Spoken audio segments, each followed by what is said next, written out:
शंकर सिंह। माधवा चुड़ेला मीठी बोलिया में रंग लगावाला गोरे गलिया में। सुन खुशी से तू रंगवाला खाली चलिया हमसे काहे बट फागुन चढ़ल जनी बोला तेरे बोलिया हमसे। ओहो सुन खुशी से तू रंगवाला खाली चलिया हमसे का बट फागुन चढ़ल जनी बोला तेरा बोलिया हमसे। तोहरा रहन से हम बेहाल बानी हो जनी छोई हो हमके दोसरा के माल बानी हो। आज गलबे करे डालेला बेहाल बानी हो।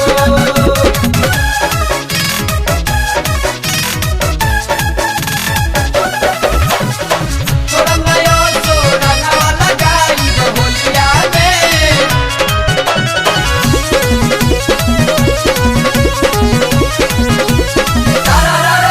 हट जाया तो हमके घरे यार प्यार बहुत मोरा करे झूठा हूँ मैं जाई रे सियाई लगी आगे में सक के जरे।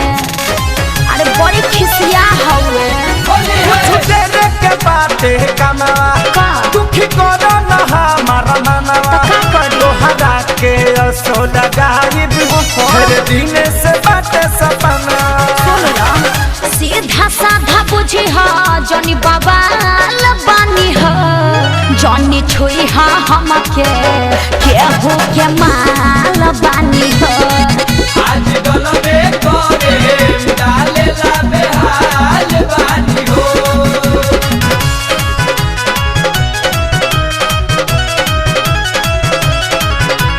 माधवा चुड़ेला मीठी बोलिया में रंग लगावाला गोरे गलिया में। एह जनम में आई न पड़ी बट सोनू से हमारा यारी हमर पीछा करल अब छोड़ा जाके दूसर करत यारी बुझला हमार फेरा में मत पड़ा।